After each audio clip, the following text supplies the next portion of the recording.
Koiki Media bring the work closer to your doorstep. Káàárọ̀, kojúmọ́, ojúmọ́ rẹ ló mọ̀ gbọ́ wálé ni o. Ìní ni ọjọ́ 5 nínú oṣù keje ọdún yìí 2024. A ní ó tọ́jọ́ méjì ó tọ́jọ́ mẹ́ta tí a show àwọn olólùfẹ́ Koiki Media níbi tí iṣẹ́ dé ní oko wa, tí a show wọn last, tí a fi wọn èèyàn wa last. Òun náà ni a dúpẹ́ lọ́wọ́ Elédùà tí ó ti jẹ́ ká ti rí tòmátòsì díẹ̀ ká ní inú oko wa.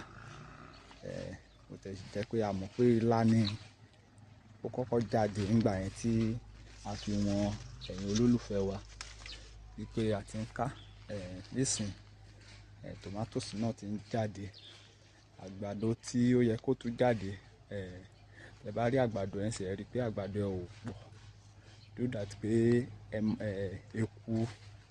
eku ẹ mọ́ ó ba àgbàdo wa jẹ́, wọ́n kàn ń gé wọn jẹ ni.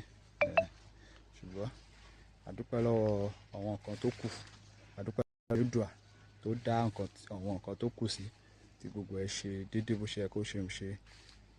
Wọ́n ní iṣu, wọ́n ní ata, tomatoes, gbogbo aládẹ̀mọ́ bí tomatoes ṣe wọ́n sìn tó wọ́n bí nǹkan mi.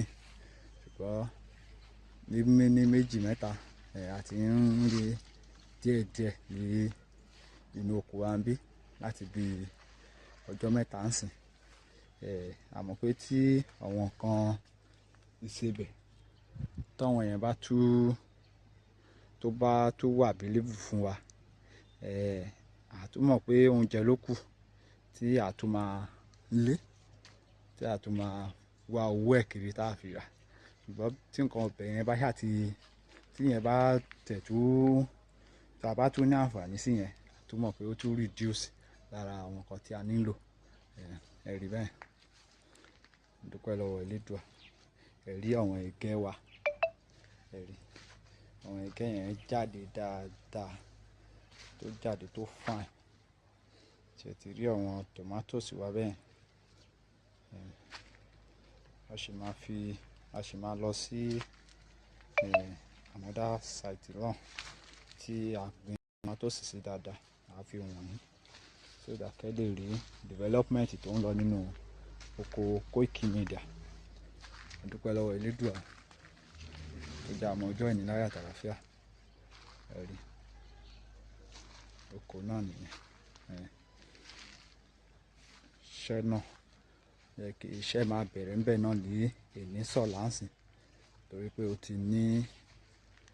ti ní koríko tó yẹ ká ti máa ró sí. Ṣùgbọ́n à ń dúró de ata ẹ̀ kó gbéra, kó má di pé a lọ ń ro ata dànù láìmọ̀. So a máa ní àǹfààní sí láti lọ sí ibi tí a gbin tomatoes sí, tó jẹ́ tomatoes nìkan la gbin síbẹ̀ àti ata.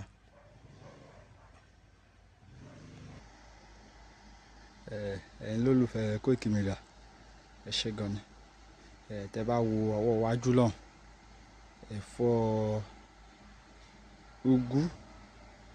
úgú lẹ̀ ń wò bẹ́ẹ̀, gẹ́gẹ́ bí a ti fi wọ̀nyí nígbà tí a kọ́kọ́ plant ṣe rí.